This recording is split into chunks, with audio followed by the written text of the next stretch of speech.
Hello and welcome to North Country Matters. My name is Paige Smith and I'm a student majoring in Communication and Media at Clarkson University. Today we are hosting a conversation with the Potsdam Central School Superintendent, Pat Brady, who is going to give us a school report card and renovations update. Joining him is Ann Carvill, a former Potsdam School Board of Education member and education blogger, and Donna Seymour, a member of the St. Lawrence County branch of American Association University Women. Donna, will you please get us started? Thank you, Paige. Well, Pat, it's been exactly 3 months to the day since the last time you were in the studio, so thank you for coming back to give us a checkup on Potsdam Central and a look at what the next few months are going to hold for the district. Appreciate the opportunity. Jump in here, okay? Pat, the first renovation project I'd like to talk about is the work that is proposed to be done on the former daycare center building. And it was proposed to have a public vote on March 27th, but I think you have some information about that you wanted to share. Right. By way of some background to this project, after a 20-year lease with the Building Blocks Daycare Center, as part of that lease agreement, the building, it's a 4,900 square foot building, became property of the school district. And shortly thereafter, that it became property of the school district in May, the BOCES approached the district requesting that we take a look at the opportunity to place one of their programs, specifically their autistic program, in that space. And it seemed like a nice space for that particular program. And so we began a process of developing plans with our architects, with our council, drawing up a lease agreement, and both the district and the St. Lawrence Lewis BOCES were very interested in this project. We did reach an agreement for a lease for 10 years, and to look at a renovation project, because there does need to be some renovations inside the building in order to accommodate this program. Areas such as the HVAC and changing the space so that it accommodates 3 classrooms, plumbing, electricity, those types of things. And part of the agreement would be that the BOCES would pay for the lease as well as the local share of the capital project for the $350,000, which is a relatively minor project. Right. So we were, both boards passed the lease agreement. We were going along very well. And then we found recently that the state education department has some concerns with the use of the space. And you'll just leave it at that? Well, concerns? Well, the concern particularly is they're concerned that these students would be separated from the regular school curriculum. Okay. However, our feeling is, unfortunately, autism is on the rise, and you've probably seen the research on this. And this autistic program is already in a separate place in our middle school, and the BOCES feels that this building would be ideal for that program, because for the most part, given the severity of their condition, they are not mainstreamed, and because the property is located on our campus, right behind the middle school, they can still access services in in the school. So we've taken a step back. We've had to delay the referendum, and we are working through channels to try to change the minds of the Special Education Division of the State Education Department. Okay. Well, good luck with that. Thank you. One thing I would say, Pat, is in terms of reading the lease and other documents that the school made available, I noticed that either the district or BOCES can opt out of this contract with 120 days notice. So the question that might be of concern to some fiscally minded people is if there's $350,000 in work done on the building that has to be borrowed, and then $118,000 in interest. What if, I know it's not predicted, but many things aren't, what if you got notice early on in the process that BOCES was bowing out? Where would that leave the district financially? Well, the local share of the project is $70,000, and it would be divided over 15 years. A lease with any entity can only be 10 years, as you know, and so there was some risk from the beginning in order to enter into this, that along with the 120 days that if the BOCES decided to get out of the lease, that it could leave the district with some financial obligation. But the obligation in total after state aid is $70,000. And the lease for 1 year on this building is $68,000. So 1 year would almost pay off the entire cost of the local share. And so I think in any agreement, you're not going to get everything you want. I think there's some calculated risk in any agreement you enter into. And I think we weighed that out and decided that overall it would be beneficial. And BOCES, anything could happen, but BOCES does not have a general history of entering into these agreements with school districts and then dropping out. Not to say it couldn't happen, but we've been renting space to BOCES. We've been a BOCES center for decades. Yeah. Right. You know, so it's a calculated risk. But isn't the Potsdam risk only 70 if BOCES is renting it? Because then we're getting state aid on the BOCES, right? So if they opted out, wouldn't Potsdam have a several $100,000 risk? You know, the cost of the renovations, and wouldn't that all have to be paid back by Potsdam? Well, the local share of the renovations, currently our building aid ratio is around 84%. So we would anticipate that the state would pick up 84% of the project, and the district would cover, well, the BOCES under this agreement would cover the local share, which would be the 14%. Okay. And the final thing, I guess I'll just wrap this up with, is the point of, it was reported in the paper, one of the board members said that there would be a $700,000 profit realized from this project. However, there are expenses that go along with it, like paying a custodian who would cost the district $300,000 over 10 years. So that's really not, profit. There are costs that would subtract from that. I would agree you do need to look at the additional costs. Under this agreement, the district would provide maintenance of the parking, shoveling the walks, cleaning the building, and all of that would have a cost that would have to be subtracted from the $68,000 lease on an annual basis. So, yeah, I would agree there are some expenditures that would need to be considered Calculated here as well. before you get to the word profit. Right. Okay, Don, I'll pass it off to you. Well, Pat, we're also finishing up the current renovations package, which has involved replacing the roofs at the high school and the elementary school, and it's updated the lighting and the energy and security systems. You're getting a new fire alarm out of this, repaving parking lots and sidewalks and things like that.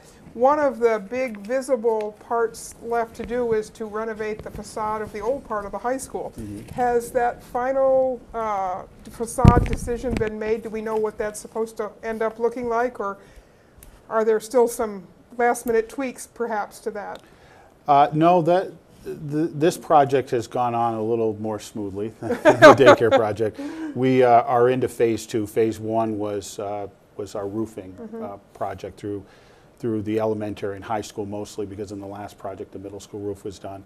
And this phase 2 is, as you mentioned, mostly about energy efficiency, replacing HVAC from steam to hot water. So we'll finally get that old technology out of our buildings, and more insulation and better lighting, more cost-effective lighting. And all of that also fits into the facade, because the facade will help to wrap the high school, which right now it's 1929 and beyond structure.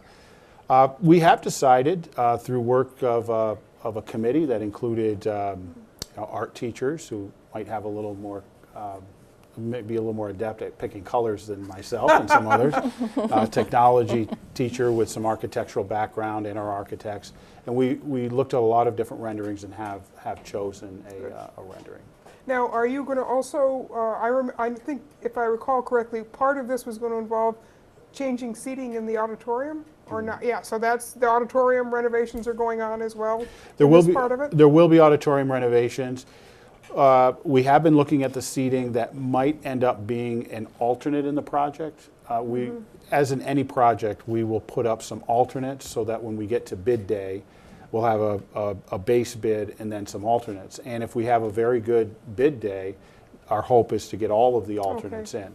But there'll be several alternates. That will be one of them.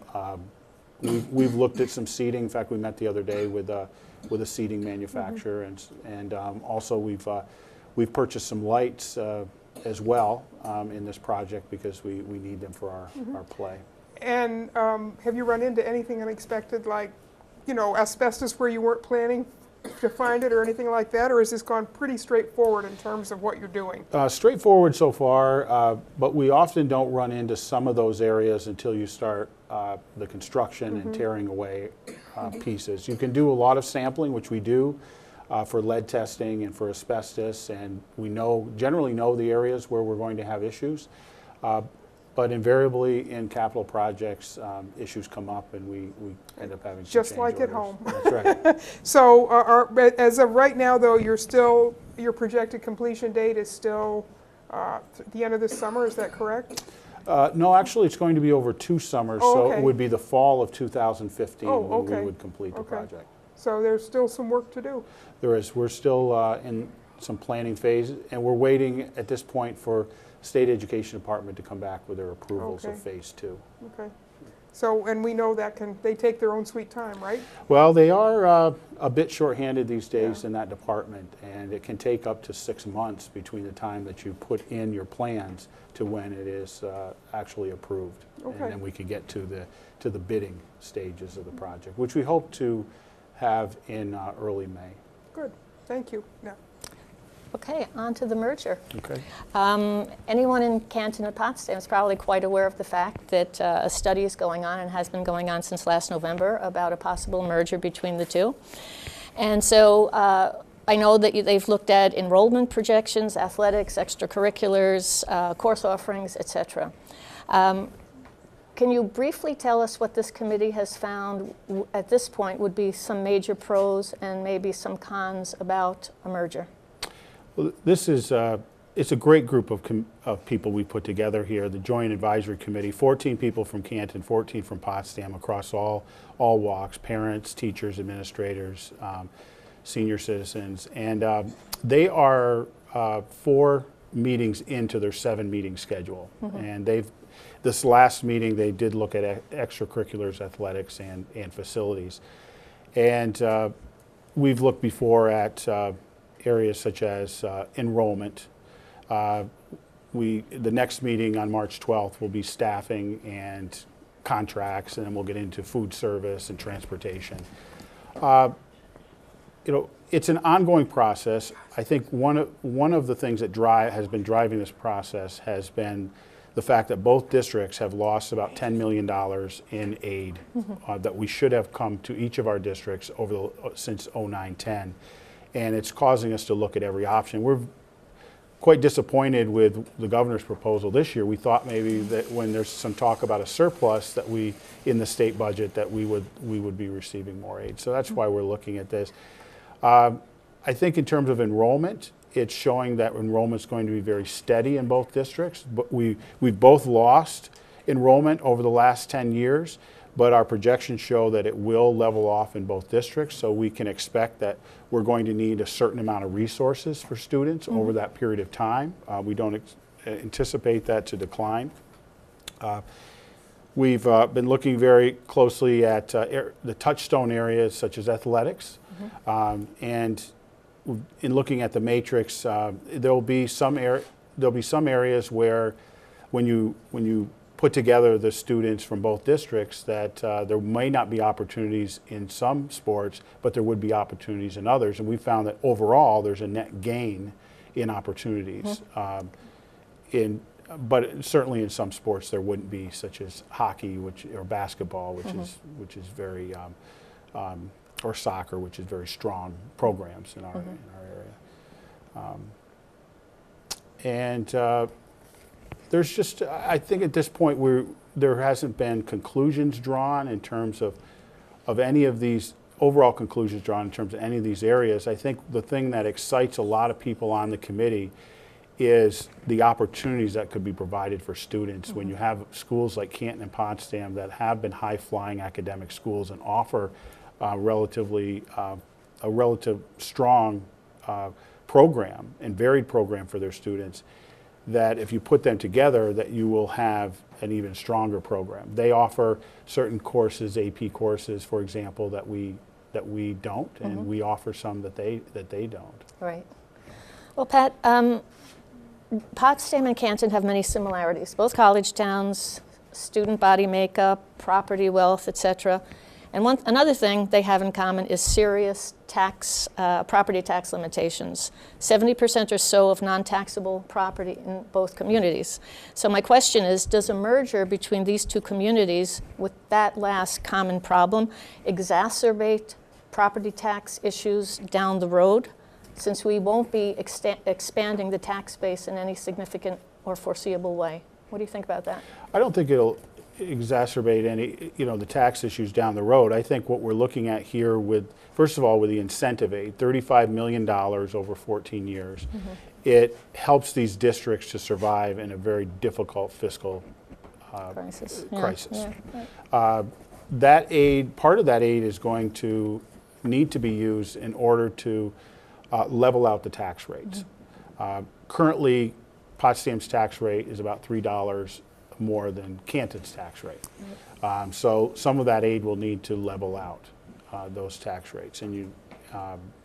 But in the long term, as you say, there's the amount of taxable property will increase slightly over time, as it always does. But I don't see that that's going to be a major factor in the long term. I think this just helps us to sustain programs and gives us more time to work on the state turning around its finances and allowing us to provide more opportunities for students, because we both lost about 50 personnel over the last 5 years, numerous programs. It's not what our communities want. It's not what we want. We need to do something to level that off, and this is an option we felt we had to take a look at. Okay. Pat, somebody mentioned to me that there are parts of the Canton School District that are very close to Heuvelton. And so if it became one big district, Canton and Potsdam, the students in that section of the Canton District would be traveling possibly quite a distance to get to Potsdam when Heuvelton might be 5 miles away. Has any thought been given to redrawing the district lines? Well, under the state law as it exists, there would need to be specific legislation for that to occur. That's going to be very difficult, and you would need to get other schools involved with redrawing district lines. It seems like the logical thing to do when people look at our district lines and say, well, doesn't it make more sense for part of this district to go to Potsdam and part of another district to go to Canton, being central? But that's not the way the state has allowed this to occur. It's either all or nothing. And Gotcha. We've looked at transportation, and that's coming up in our April meeting. And the size of our combined districts will be about 221 square miles. There are already in our area schools like Saranac Lake, Malone, Gouverneur, Edwards Knox, that are larger than our combined districts together. And they're able to successfully transport students. That being said, our parents are used to a certain amount of time for their children on the bus, and that's something we'll have to look. We're looking at possibly doing a more in-depth transportation study to get at that particular issue. But it's anticipated, if this goes forward, that likely that the elementary schools would stay where they are. So you wouldn't be putting elementary age students on the bus any longer. It would be the secondary level students, the middle and secondary. Right. Okay, my final question on this, Pat, has to do with fund balance. Is it correct that Potsdam has about $5 million? In reserves. In reserves, yeah. And when you take a look at reserves and fund balance, it would be, about that. Okay, so what is smarter for Potsdam to do? Because if the two districts merge, that's a pot of money that will be shared with the whole group. Would Potsdam be smarter to spend some of that money and put it toward lowering the tax rate so that the merger is more likely?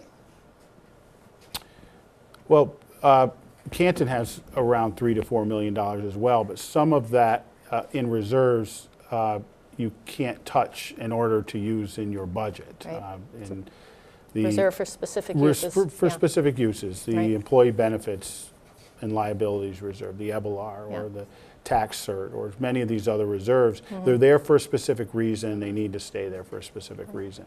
So what we mostly have is our designated fund balance in our budget and our undesignated fund balance. And our undesignated right now is about 1.3 million. Canton's is around 780,000. And if we don't get some support from our state legislature this year beyond what the governor has proposed, then we're looking at the potential of dipping into that even greater this year before we even get into talks of a merger. Okay. Well, thank you. You're welcome. I'll pass it off to Donna. Pat, we could do a whole show on the Common Core, and in Mm-hmm. fact, Tom Burns is going to come in next month and do one with us, but you've recently updated the board on some of the new regulations from the Board of Regents. That seems to be just about every week, if not every couple of days, there's a new piece of information about that. It's certainly a hot topic here in New York State and around the country. One change was to provide more time for schools to meet the new higher standards. So my question to you is, how is Potsdam Central doing with the new standards? And I don't mean here in terms of testing, but I mean in terms of how the staff is working with the new curriculum, how the students are doing with what they're seeing in the classroom. How is it, what's your gut impression of how the new standards are being implemented here in Potsdam in terms of the success of just managing this big process? Well, if you would have asked me that in September, I would have given you a much different response than I would give you right now, because in September, when the Common Core was rolled out and not all of the modules were presented, and so teachers were basically staying just ahead of the students. It's like everybody's a new teacher who is just teaching a curriculum for the first time and has to stay one unit ahead of the, or one chapter ahead of the students. And that's how our teachers felt, because not all of the modules were rolled out. And that came off the heels of last year, where students were tested in grade 3 through 8, and the modules the Common Core curriculum had not been taught, and so predictably, scores were very, very low across the state. Only about a third of the students reach proficiency in both math and ELA. So we started the year in that way, and very challenging. We had a parent meeting early on. We had about 100 parents show up, very concerned about how they could help their students to learn this new and rigorous program, that's the part that I agree with, is that I think we do need to raise standards, and so that students are more ready to go off and be successful in college and career. But the way that it's been rolled out very quickly, and I know there's some factors there. New York was one of 45 states that adopted the Common Core. They received $750 million in order to do it through Race to the Top. There were strings attached anytime that you get into federal monies like that, which included a new teacher evaluation system that would tie achievement scores to the teacher's evaluation for the first time in education in our state. So you had all of those factors going on, parents concerned, complaining, and it was a very difficult start to the school year. Student achievement levels, particularly in math, started to go down. Really in ELA, we've received very few concerns, because it's much easier to adapt the modules into what teachers are doing. They can select. They don't have to necessarily select the exact book or materials that are being used in the Common Core. But it's easier to find equivalents. It's easier to find equivalents. But because this was rolled out so quickly, our textbook companies, particularly in math, they weren't caught up. They weren't were not able to adapt the new Common Core, because all of the curriculum wasn't out yet for them to be able to see what the Common Core was all about. So, but I think little by little, teachers have, through professional development, through the help of the BOCES through professional development, through becoming more comfortable with the curriculum, they are starting to settle in. I think I think we'll start to see student achievement start to rebound a little bit.